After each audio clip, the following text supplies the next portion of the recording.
By the docks, in the corridors of General Hospital, and behind the gilded doors of the Quatermain mansion, the truth never stays buried for long. On December 19th, Port Charles doesn't just tremble, it gets scrubbed raw. Secrets are rinsed, lies are wrung out, and justice comes knocking in the most unexpected way when Harrison Chase slaps cuffs on someone no one saw coming. Port Charles has always known how to wash away its sins. The river takes secrets. The rain hides tears. The hospital corridors hum with antiseptic promise, clean slate, new beginning. But on this particular December day, the rinse is merciless. No warm water. No gentle cycle. This is a cold, punishing scrub that strips everyone bare. Snow threatens outside, but inside the city, pressure builds like steam in a sealed room. The kind that bursts pipes. The kind that exposes rot. By nightfall, one arrest will redraw alliances, fracture families, and force every character to ask the same question. Who do you protect when the truth finally comes for someone you love? The morning begins deceptively quiet. At General Hospital, nurses trade holiday gossip, doctors rush through rounds, and patients cling to fragile hope. There's tinsel taped to the nurses' station and a crooked paper snowflake taped near the elevators. It's festive. Almost cheerful. But the staff feels it. Something is off. Elizabeth Baldwin pauses mid-chart, glancing down the hallway as if she's heard a whisper. Finn notices, asking if she's okay. She smiles. Lies smoothly. Years in Port Charles have taught her how. Across town, Laura Collins stands at her window, staring at the harbor. She hasn't slept. She's been mayor long enough to recognize the signs of a city on the brink, too many quiet conversations, too many doors closing softly. At the Quatermain mansion, Tracy sips her coffee with narrowed eyes, watching the family gather. The tension is thick enough to cut with a butter knife. You'd think it was a funeral, she mutters. No one laughs. Harrison Chase doesn't wake to an alarm. He wakes to certainty. The kind that settles in your chest before your brain catches up. The kind that says today is the day. He sits on the edge of the bed, running a hand through his hair, staring at the badge on his dresser. For months, he's been chasing a case that doesn't want to be caught, threads that lead nowhere, witnesses who clam up, evidence that disappears just when it should surface. But today, the pattern snaps into focus. A name. A face. Someone he never expected. And that's what scares him the most. Brooke Lynn Quatermain feels the change before Chase ever says a word. She's learned his moods the way musicians learn tempo, by instinct, by vibration. He's quieter than usual, more guarded. His kisses are distracted. His eyes scan rooms like he's counting exits. Talk to me, she says softly over breakfast. He doesn't. Not yet. Brooke Lynn has lived her whole life surrounded by secrets. She knows what happens when people think they're protecting you by staying silent. It never ends well. The investigation started small. A falsified report. A missing log. A financial discrepancy tied to a charity gala. Harmless on the surface. The kind of thing that gets buried under paperwork. But Chase didn't let it go. He followed the money. The phone records. The timelines that didn't quite line up. Every lead circled back to the same web of influence, hospital privileges, political connections, Quatermain money, Corinthos shadows. And at the center of it all? A respected name. A trusted face. Someone who had been standing beside victims while quietly creating them. Anna Devane knows when a cop is about to cross a line. She spots Chase in the PCPD bullpen, staring at his file like it might bite him. She recognizes the look. She's worn it herself.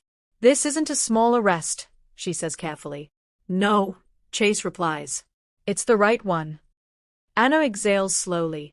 Just make sure you're ready for the fallout. Chase closes the folder.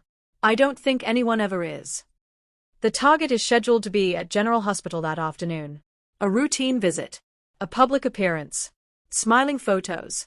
Carefully curated compassion. The irony isn't lost on Chase.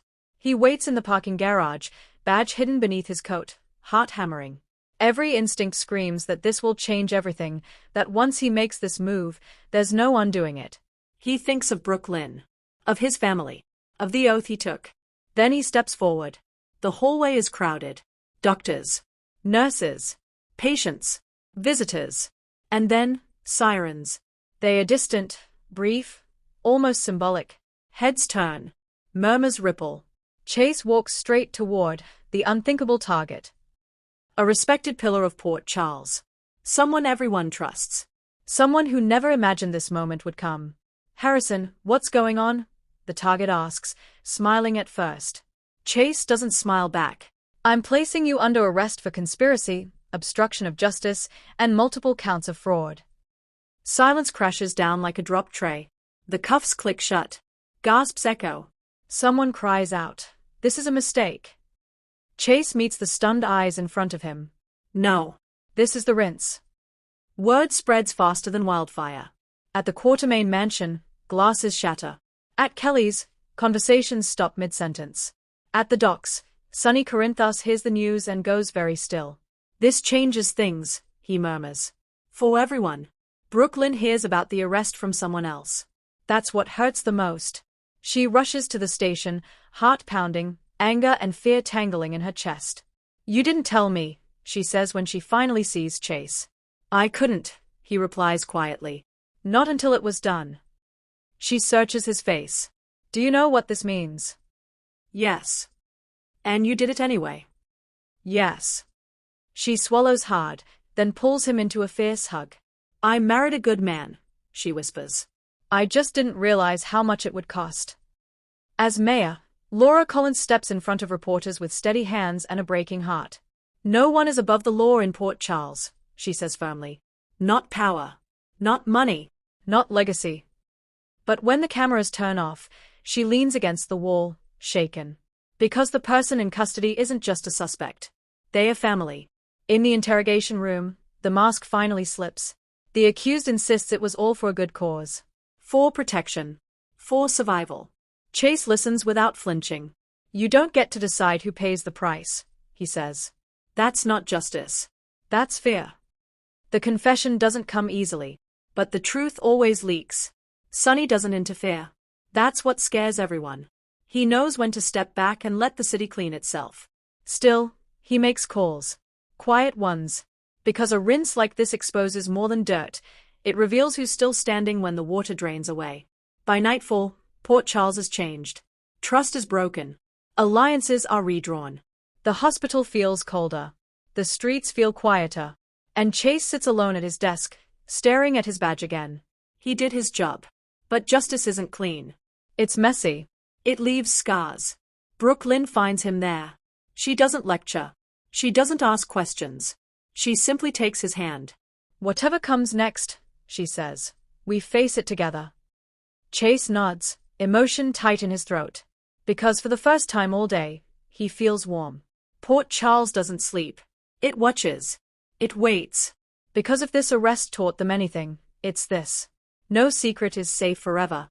And the next rinse is already coming. December 19th wasn't just about an arrest. It was about courage. About choosing truth over comfort.